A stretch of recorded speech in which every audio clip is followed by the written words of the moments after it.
Selamat datang kembali di sesi diskusi kita. Kali ini kita akan bongkar satu bab spesifik yang menarik banget nih dari buku monumental Jerry Diamond, Guns, Germs, and Steel.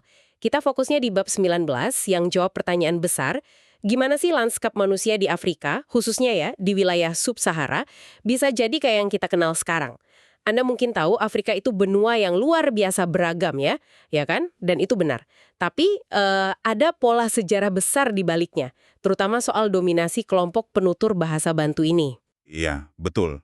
Bab ini memang fokus ke sana. Nah, sumber ini ngajak kita mundur ribuan tahun. Lihat gimana kelompok-kelompok manusia utama di Afrika. Diamond mengkategorikannya ada kulit putih di utara, kulit hitam yang awalnya di barat, terus ada pygmy di hutan tengah, Khoisan yang khas banget, dan bahkan ini unik, orang dari Asia di Madagaskar. Gimana mereka interaksi, pindah tempat, kadang ya saling menggantikan gitu. Jadi misi kita kali ini tuh nyusun kepingan puzzle dari bahasa, arkeologi, geografi, buat pahamin salah satu migrasi manusia prasejarah terbesar dan dampaknya ke Afrika hari ini. Yuk kita langsung mulai aja. Oke, kita mulai dari gambaran awal Afrika ribuan tahun lalu deh. Secara garis besar ya, Diamond itu identifikasi setidaknya 5 kelompok manusia utama. Beda banget fisik maupun budayanya. Ada kelompok yang dia sebut kulit putih di Afrika Utara. Ini kan sejarahnya panjang ya, nyambung ke Timur Dekat, Eropa. Terus ada kelompok kulit hitam. Nah, ini yang asal-usulnya bakal jadi fokus kita nanti. Awalnya itu di Afrika Barat sama Sahel. Iya, konsentrasinya di situ awalnya. Terus ada pygmy, pemburu pengumpul di hutan hujan Afrika Tengah. Ada lagi Khoisan, ini yang terkenal banget sama bahasa kliknya itu. Sekarang banyaknya di selatan, tapi dulu katanya menyebar lebih luas. Dan yang paling mungkin bikin kaget ya, kelompok asal Asia di Pulau Madagaskar. Jauh banget itu. Memang gambaran awalnya aja udah kompleks gitu ya. Nah, yang jadi pertanyaan kunci di bab ini kan, kok bisa peta ini berubah drastis banget? Kenapa kelompok kayak pygmy sama Khoisan yang buktinya nunjukin dulu nyebar lebih luas, sekarang kayaknya gimana ya? Kedorong ke wilayah tertentu. Seringnya yang kurang subur atau lebih pelosok gitu. Iya, terdesak gitu ya. Betul. Dan teka-teki yang luar biasa itu, ya Madagaskar. Kok bisa gitu loh? Pulau ini dihuni orang yang kerabat terdekatnya itu di Borneo, di Indonesia. Ribuan mil nyebrang Samudra Hindia. Padahal daratan Afrika di sebelahnya itu, dihuni kelompok yang beda sama sekali. Ini kan nunjukin ada pergerakan populasi skala masif dan interaksi yang, ya ampun, kompleks banget di masa lalu.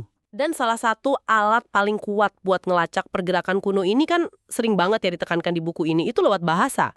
Afrika itu bahasanya kaya banget loh, sekitar 1.500 bahasa. Banyak banget ya. Dan Diamond kelompokin jadi 5 rumpun besar.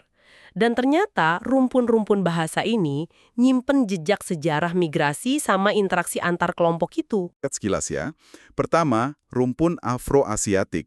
Ini termasuk bahasa Mesir kuno, bahasa Berber di Afrika Utara, terus bahasa-bahasa Kushitik kayak di Ethiopia, sama Semit. Nah, ini nih temuan yang agak mengguncang asumsi umum kayak yang Diamond tekankan. Kemungkinan besar bahasa Semit yang kita kenal lewat Arab, Ibrani, Aramaik itu justru asalnya dari Afrika, bukan sebaliknya dari Timur Dekat.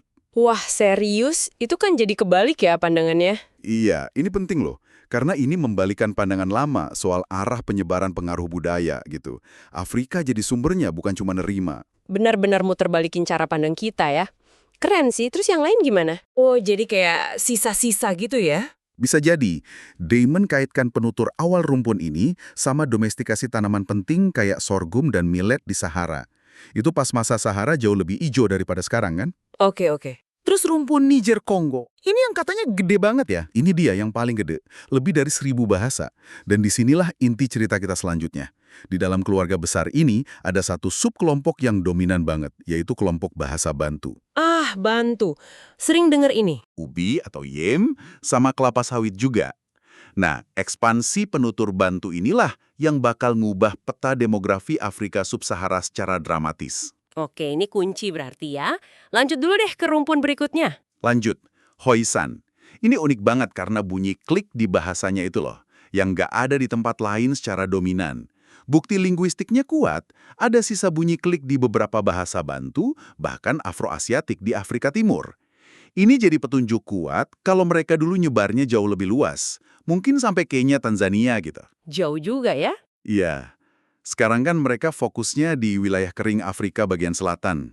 Ini bukti kuat terjadinya penggantian atau penyerapan sama kelompok pendatang.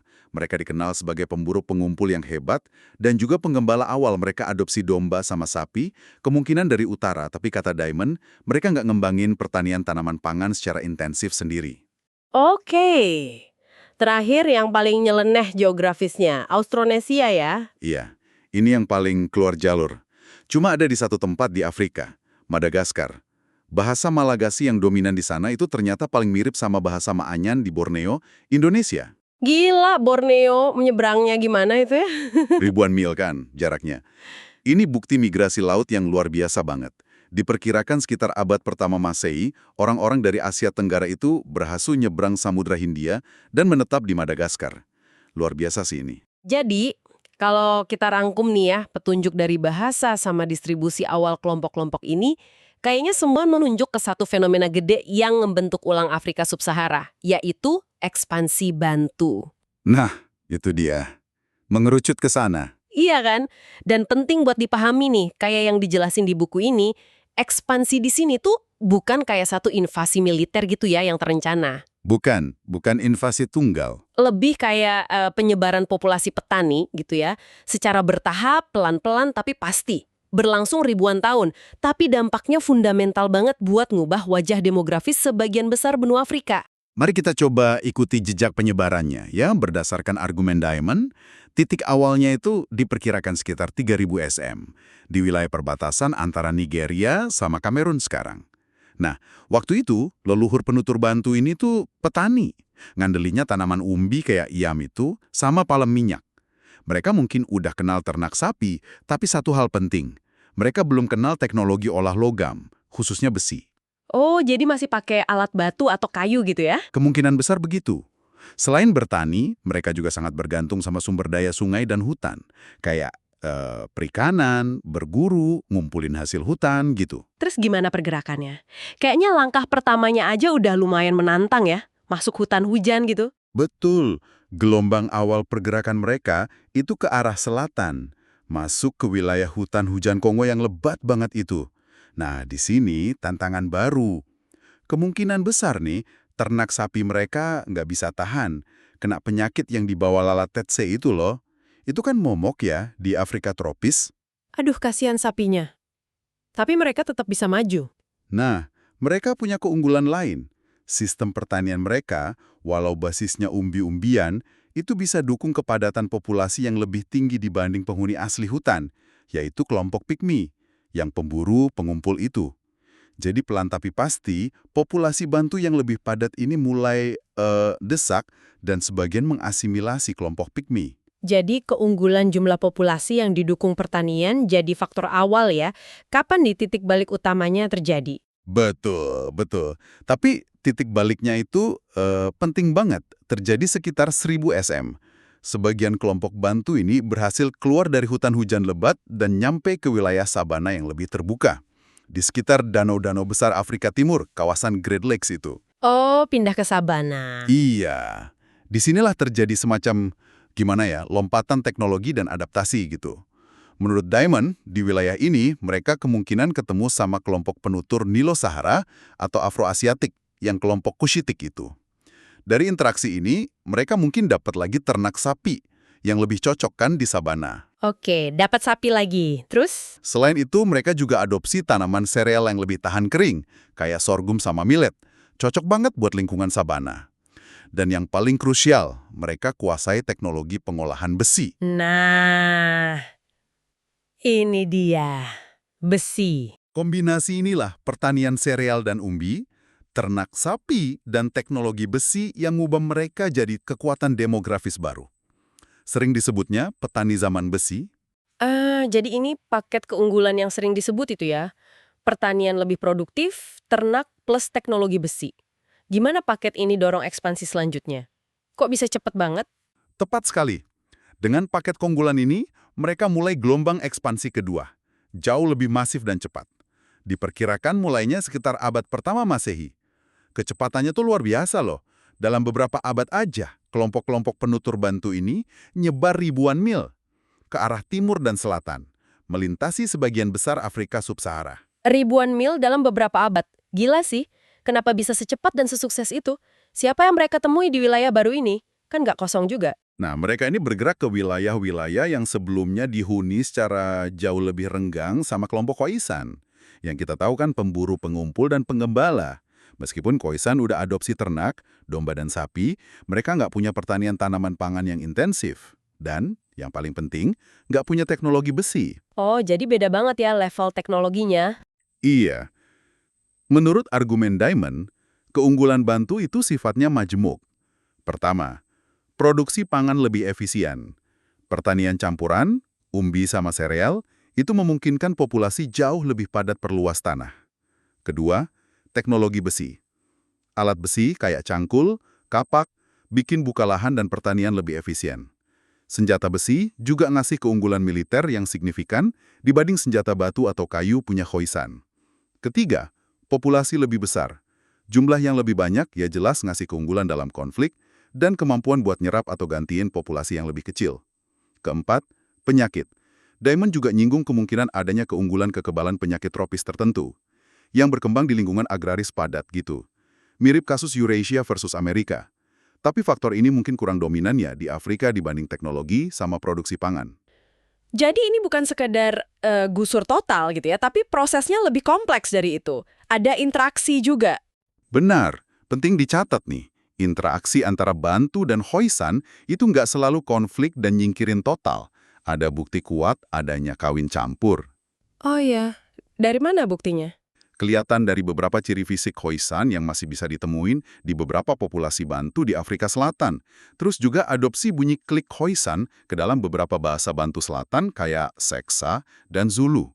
Itu kan jelas banget ada serapan budaya. Tentu ada juga pertukaran budaya, mungkin perdagangan ya. Tapi secara keseluruhan, tren demografisnya jelas. Populasi Khoisan secara bertahap tergantikan atau terserap sama gelombang Bantu yang jumlahnya jauh lebih besar dan teknologinya superior. Menarik banget ya ada bunyi klik di bahasa Bantu Selatan. Tapi ekspansi sebesar itu akhirnya berhenti kan? Apa yang bikin berhenti? Ada batas alamiah yang jelas. Diamond mencatat kalau penyebaran ke arah selatan itu berhenti di sekitar Sungai Fish di Afrika Selatan modern. Kenapa di situ? Ada apa di Sungai Fish? Alasannya cukup jelas secara ekologis. Di selatan sungai itu, iklimnya berubah jadi tipe Mediterania. Musim dinginnya basah, musim panasnya kering. Nah, paket tanaman pangan tropis yang dibawa orang Bantu itu kan adaptasinya sama hujan musim panas. Jadi nggak cocok tumbuh di iklim ini. Batas iklim ini secara efektif jadi penghalang geografis buat model pertanian Bantu waktu itu. Masuk akal, masuk akal. Oke, nah ekspansi besar ini pasti dampaknya gede banget ya buat kelompok-kelompok yang udah ada sebelumnya.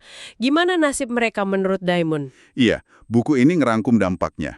Buat kelompok Khoisan, ya kayak yang udah kita bahas tadi, sebagian besar populasi mereka tergantikan atau terasimilasi. Mereka bertahan di mana aja akhirnya? Mereka berhasil bertahan sebagai kelompok yang beda itu terutama di ujung paling selatan Afrika.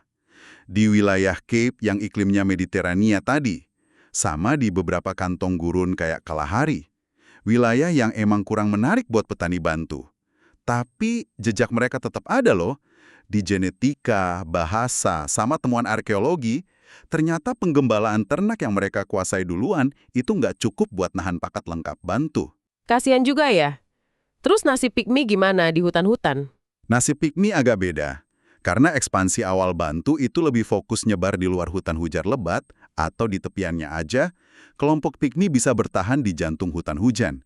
Mereka nggak tergantiin sepenuhnya, tapi cenderung kedorong ke habitat hutan yang paling dalam. Jadi mereka nggak hilang tapi terdesak gitu ya? Ya, dalam banyak kasus, berkembang hubungan simbiosis, walaupun kadang sifatnya eksploitatif ya, antara kelompok pygmy sama desa-desa Bantu di sekitarnya. Pygmy nyediain hasil hutan, daging buruan atau tenaga kerja, terus ditukar sama hasil pertanian atau barang logam dari orang Bantu. Sementara itu, kasus Madagaskar ini benar-benar cerita yang beda sendiri ya, nggak kayak yang lain. Beda banget dan unik. Kayak yang disebut tadi, penghuni awalnya itu migran Austronesia dari Borneo kan, sekitar 1.500-2.000 tahun lalu. Belakangan, orang Bantu dari daratan Afrika Timur juga nyampe ke pulau itu. Wah, jadi ketemu dong mereka di sana. Ketemu, terjadi interaksi, Kawin campur, pertukaran budaya yang intensif antara kedua kelompok pendatang ini. Hasilnya, ya populasi Malagasy modern yang unik banget. Bahasanya dominan dari rumpun Austronesia, Indonesia, tapi secara genetik dan budaya nunjukin perpaduan kuat antara warisan Asia Tenggara sama Afrika Timur.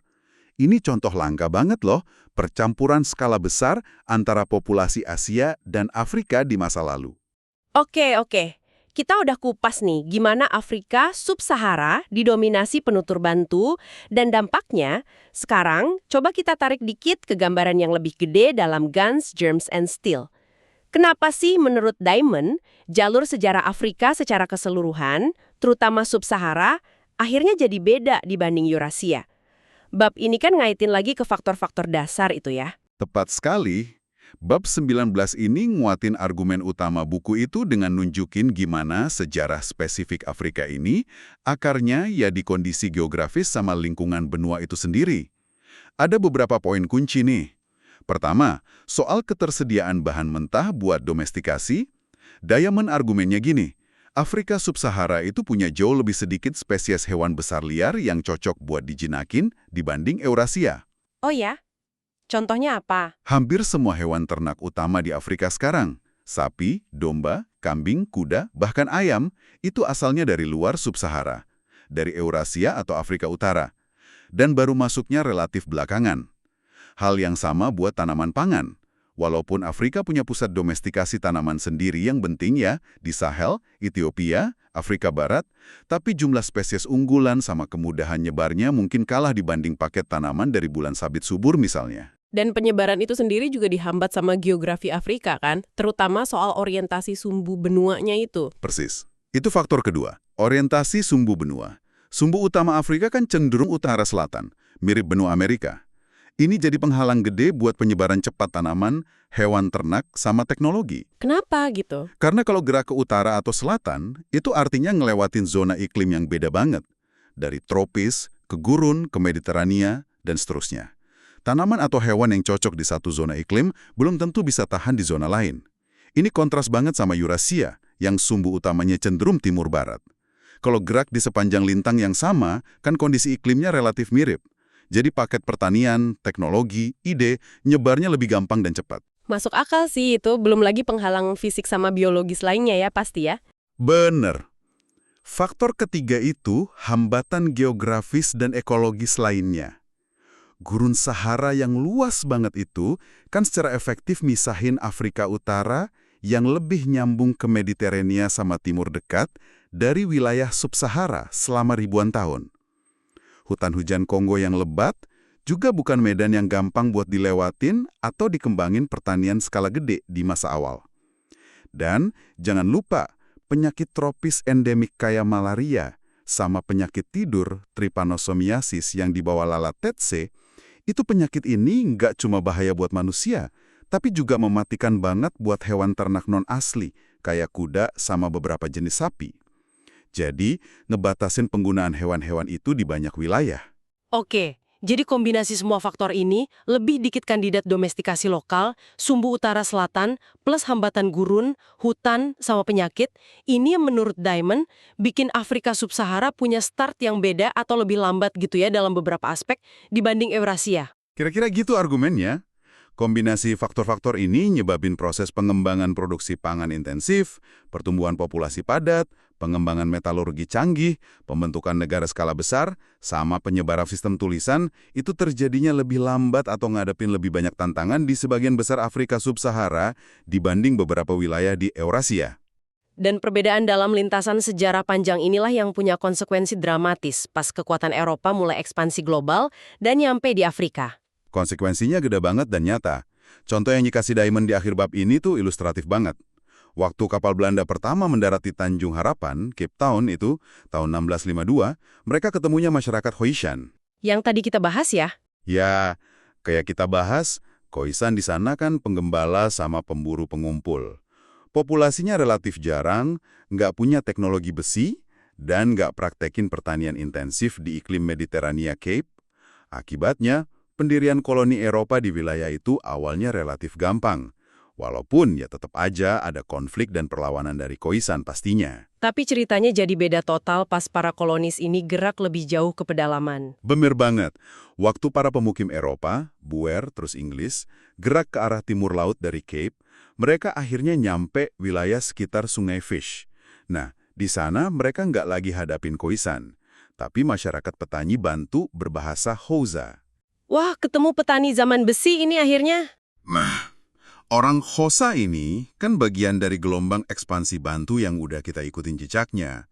Mereka itu petani mapan, hidup di masyarakat yang jauh lebih padat dan terorganisir, punya ternak banyak, dan yang paling penting, mereka kuasai teknologi besi dan punya tradisi militer yang kuat. Pasti sengit pertemuannya ya. Pertemuan di Sungai Fish ini micu serangkaian perang perbatasan yang brutal dan panjang banget. Dikenalnya Perang Xhosa, itu berlangsung hampir 100 tahun loh. Ini nunjukin dengan jelas banget gimana hasil kontak sama Eropa itu sangat bergantung sama struktur sosial, teknologi, sama kepadatan populasi masyarakat Afrika yang mereka temui.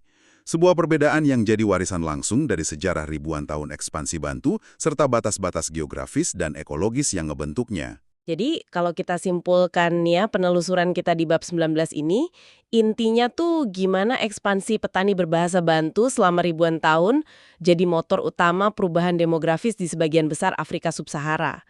Mereka nyebar dan dalam prosesnya ya menggantikan atau nyerap kelompok pemburu pengumpul dan pengembala yang udah ada duluan kayak Khoisan dan Pygmy. Sebuah transformasi besar.